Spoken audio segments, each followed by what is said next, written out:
Hello, and welcome back to my discussion with Mark Christianson about XR in the workplace. Mark, just to carry on from our previous points, I wanted to chat a little bit more about new devices. You mentioned the idea of devices gathering dust and perhaps getting a museum of devices, so to speak. With devices and upgrades coming in fast and around every corner, the Vision Pro just got announced, as with the Meta Quest 3. How can companies combat device misusage and then waste of legacy devices? What must executives and managers understand there? Definitely not the one-off. I don't think it's one user, one device. And I think it's going to be very interesting to see what is the use case, what do you need to do to, what device makes the best sense. As we talked about before, region dictates some devices. You might not be able to deploy the Apple device in too many places just because of either procurement or access. There might be the digital rights. So it's a challenge there. I think the key for all of these devices is to look to see what you can do the most with. As I mentioned, we had delved into starting a conversation with HTC because at that point you're starting to say, who's a head-mounted display manufacturer that has good support for device management and enterprise and user management. It's critical thinking. The technology is, I would say, largely the same in a lot of these headsets. Okay, different implementations, different level of quality, but you really have to look at it and say the hardest part of this thing is getting those devices deployed, licenses managed, and usage. And so you have to look at it and say, I might not want to put the latest and greatest device out there. I might want to step back one generation or go to a different one only because I can get greater usage and greater buy-in with our core IT teams if I use something that plays to their strength in order to see adoption. And fantastic. And imagine with all the new devices, as well as working on projects with sensitive data in locations and environments with sensitive data as well. What data and security considerations, not just must managers and workers consider, but then also IT teams? Imagine there's a lot there, a big rabbit hole there, really. Well, security obviously is key. We have these devices, and a lot of it is when you're using a personal device, you have very little data to worry about, right? Just your account with whatever service you're on. But when we're talking about enterprise devices, if we're working internally, then you might be onboarding and you're going to be using IP. It's a who's getting it, where's that device living, who's wearing it. How do you make sure? Do you log in the headset? Do you restrict the device by location? So there's all kinds of considerations, and it's something that you want to get in early with your IT teams and talk about that. The security, no one wants to talk about the security end of things, but they can make your life significantly better in the long run if you get into a conversation early. Let them do a lot of the homework for you in figuring out which devices have what capabilities, rather than get sold on one device and then have to run up against that team as they say, well, it doesn't do this, and because of that, no, or we're going to put you on the high risk, and you're going to have to manage it yourself. You need that buy-in. I mean, I think that's the name of the game. You don't want to be pushing this rock uphill. It's already hard enough on the behavior side. You really want as many teams on board as possible. So security is a key element there. And then you really have to weigh what is it that we're presenting if it gets into the wrong hands. Is it super sensitive? I mean, I think most of the stuff is going to be training, and you might have some sensitivities there. But I think the early projects, to be fair, are usually more general. But I mean, we were doing sales training. Technically, the competitor would see our sales tactics. It has some limited, but you really have to just go ahead and look at it and say, what are we weighing it on? I wouldn't pick a project that has high sensitivity as one of the early projects for XR. Fantastic. And then within that, what about device management, MDM solutions, such like that? I imagine that's also a big consideration. It's a big one. We ran into a situation where you could use the device manufacturer's management, but then that was separate from the company. Well, if you make that decision, then you have to run the risk of, okay, you have to have someone else has to admin those things, take on that risk, or you have to onboard the IT team to manage a separate system. And so you really look at it and you say, can you get hardware that integrates into an existing MDM that your IT already works with? Again, it's going to smooth out a lot of the edges there. You're saying, look, all we want to do is join these devices to a system you guys already do, so it's a lower overhead. We're just adding devices. For us, that was a significant conversation, was to say, can we do that? Because we initially started off Oculus for Business, and they had their own. You'd log in and you could manage those devices. And at first, your HR team is trying to manage users. That's not their forte. It's not what they want to do. So you've got admin time and cost and risk. And then eventually, as you scale, you're going to have to bring in that IT team again. And do you want to teach them on an external system? Again, does it have the balance? Is what you gain out of the headset enough to overcome the cost and the behavioral issues that you have to overcome on the back end just to admin the device? And equally, it's not just hardware considerations, it's software adoption as well.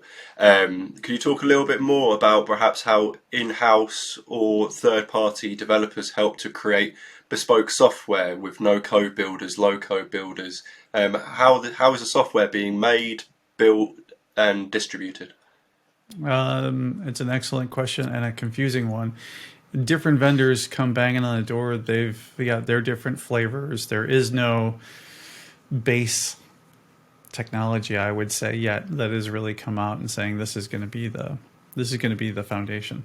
We're not there yet, and so you have different technologies and or bespoke projects. Some of those can be pretty sexy, but what happens is that you get a third party. They're a one-trick pony. They do this thing really well, and it might be tied. It might really sell well, but if you have to go to them every time to build everything, then you have to look at that and say that's a significant cost. If you can't teach your internal teams how to use that stuff, then you are always going out external, and that's a significant consideration. Those are good pilots, but then you really have to look at it and say, what do we do that helps us develop, and can we use our own internal teams to use the same technology to leverage this? Otherwise, it just becomes this one thing where you have this iteration on this headset, and then you go back to them and build the next thing. I was always looking for some things that were as standardized as possible, whether that was in objects or it was in the portability. You really have to look at that and say, what can I do across multiple devices and headsets? So most of this time, I would say right now, you're going to have to look at it and say, I'm going to work with whatever vendor, but I would definitely be pushing for certain standards. At the very least, I would be looking at asking about what standard objects they use, and this kind of leads into one of the projects that I am passionate about that every company should work on, which is a 3D object library. Every enterprise should be doing a 3D object library. It doesn't matter if you have no projects in XR. If you build the 3D assets of your products, the things that you build, that can be a great early project. When someone says we're building something, you can then offer them, here's the assets that become standardized across your company. And when I was at Mars, one of the big things was like, okay, Walmart is going to build a store, a grocery store. Well, they can build a store. They could even bring the people. What they can't do is they can't fill the shelves with your product. Now, if they come to their principal partners and say, hey, we want to work with you today, and we're going to take the first 5 people, don't you want to be there and say, look, I already have a product library. I can give you 3D assets of all of our items and displays today or next week. That's a significant foot in the door, and that's leadership potential. You're going to be ahead of your competitor that says, hey, we like the idea, and we'll start digitizing. They have to figure out what their standards are. So a standardized asset library for me is probably the earliest key. And once you have an object library, a catalog, everyone else in the enterprise can come in. They can start looking at these things. They can use them in AR. They can use them in VR. They're great in demos. You can even take a 3D object and dump it into PowerPoint, and believe me, that sells. It's very compelling. And those assets being available means someone else can come in and say, wow, you just sped up our production. You gave us the first 3 weeks of our work is done for us because the assets are there. Fantastic. And I imagine within that, the scalability of software as well, such elements like interoperable platforms and high usability, software. So softwares that can work across devices are easy to use for the workforce. I imagine that's a key consideration. And perhaps could you, within that, talk about the importance of and some of the challenges of creating a interoperable piece of XR content for enterprise? Yeah, I mean, there was just something the other day I was looking at where you say you're comparing the the browser version to a bespoke desktop solution. It's easy to get, we can get 1,000 concurrent users in, a desktop solution, but you have to look at it and say, all right, now I have to deploy a desktop solution. I got to get through security. I got to go and can I do it in the browser? We're back to reducing the hurdles. And I think you really have to concentrate on what gives you, as the colloquialism goes, the most bang for your buck. You really have to go in there and say, I want someone to go in who's new to this game and they just have to be able to, it's either click or start or whatever, put the headset on and get in. You really have to look at those things and what makes that super easy and super functional. And once you do that, you start to get into that where the software will present itself. I think you end up where you realize really quickly where in the market you'll see is the fast turnarounds and the ability to do things at scale, because that's anything you can just push across the internet is a heck of a lot easier than if you have to deploy a full solution. Fantastic. And just before we wrap up and chat about a couple of final subjects, I just wanted to talk a little bit more about how can you support, and within all of this conversation, really all of these elements, they all come with a sense of momentum with any emerging technology. And I just wanted to know perhaps what's the best ways to keep and support that momentum of XR adoption in a workplace with your surrounding teams. How do you really champion that as we are talking about today? It's an excellent question, and one that I think gets lost in the technology. You need to have someone with, or someone's multiple charismatic leadership, where not only do you deploy a solution or you tease what's going on during the development. I mean, that was one of the things we like to do is to go make short videos, go and post. This is what's coming soon. Gain that buzz, get that interest.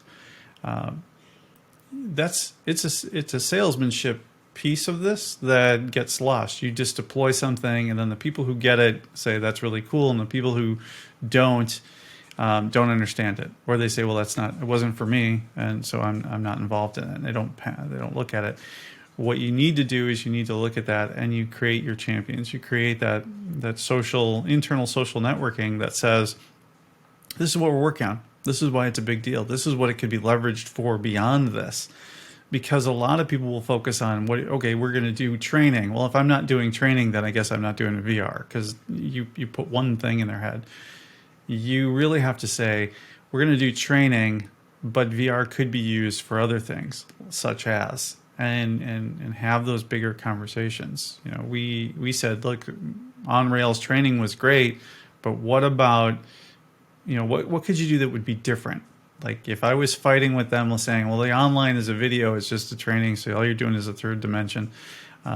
My argument was sandbox. Could you have somebody with 20 years of knowledge sit with people and say, I've got 3 learners in front of me and I can throw weird situations based on they've got 10 years of experience. So they've been through the regular training, but I'm going to make a noise. I'm going to add something that they haven't seen, or potentially, I'm going to see if I can mess them up because there's a learning opportunity. And it's thinking like that you have to go and market. You have to go out there and say, look, I need you to change your perception of what you think it is. It's just not a movie in 3D. It's about the dynamic nature and doing something differently and changing the point of view and changing the conversation. Fantastic. I guess just to carry on from that slightly, I know we've discussed it already a little bit, but perhaps what's the best way, in your opinion, to start that conversation? To start the conversation, I usually it was go and get the headsets out there and just put it on someone's head. Just don't go in with a preconceived notion. Go and put it on there, and you're gonna have to be. I was the weird guy for a long time, where you're like, oh, it's XR this, it's AR that, VR this. But it's about being able to listen to what's going on and then turn it around and say, what could we do with the immersive technology that's going to do what you want to do? You're just not thinking about it. Like, just take the point of view and bend it a little bit so that you can say, all right, if we were doing it with XR, this is potentially how you might benefit from it. We had a situation where we did training and someone did the training and we were so focused on the speed of training, 20 minutes versus an hour, that we got a great quote. One of the guys tried it and came up to me and he said, this is the coolest thing. I can't wait to go try the other 2 trainings. And I ran with that. I went out and I socialized. When was the last time that your factory workers asked to do more training? It's like, well, there you go. There's your answer. It was compelling. It was interesting. It was different. It was exciting. And in training, those are key to learning, because if they're super engaged, then they're going to be absorbing. So, and for us, that was how you create momentum, is to look for opportunities like that, where you can take that to people and say, well, how do you create that moment that says, why wouldn't I do that? Sure, brilliant. It's a really nice story there, and I'll be failed to not ask you about the metaverse. In all reality, it's the hot topic of XR. It has been, even if it has got a bit of a bad rap at the moment. But with the metaverse, is it dead for enterprise? What's your feelings on it? No, it's not dead for enterprise, but it is not the tip of the spear. The internet came first. Understanding of the internet, and then intranet and the extranet came later. The technology was leveraged on a walled garden for enterprise. So here again, I think this is the next version, right? This is where the internet. If you look at metaverse like internet, I take those terms interchangeably. You're not creating multiple metaverses. It's not only Marvel does the multiverse. So there's a metaverse, and then there's the spaces that exist on it, the sites, just like on the internet. And just like that, we're going to have, the Metaprise, I like to say, it's the intranet for an immersion. Now, you're not going to, until the behavior is there, till people are using this stuff at home and they're used to it, or things have progressed. I think business is not going to be readily implementing things internally. I think what they need to do is they need to have some worthy goals and things that build category, that bring in the money first, and they can see that there's driving standards and what's going to be a little bit. It's too haphazard right now, and the timescales for enterprise don't really work well with, like, okay, I can't see out more than 2 years. That's very difficult for enterprise. So I think a lot of it is going to be setting the behavior, doing test and tries, becoming familiar, and for now, and letting the external work of the metaverse, I think whatever that's going to be, kind of solidify and then figure out what you want to do. And so now it's about planning and mentally compartmentalizing. What could you do with your business if you could have that level of immersion with your customers, with your partners, your vendors? That's the kind of thinking I think enterprise should be doing. And then you do test and try so you understand the technology, because if you sleep on this subject, it's a valid decision point. You could say, look, it's too early for us. We're not going to do it. All I say is that what your competitor thinks? And do you have enough of a lead in the market to absorb it if they get ahead of you while you ramp up? So I think the key here is set the behaviors, understand what's going on, what could you do in your space, think differently, and prepare and do the test and tries in order to put you in the best position for leveraging whatever standards, whatever the behavioral attitude is on the metaverse when it comes out. Really well said. Really, really well said. I think there's a lot to learn there from that last answer to everything we've talked about today. It's been a really nice chat there. I really appreciate your time, Mark. And for those watching, what's the best way for individuals watching to learn more about what you do and to engage with yourself a bit more?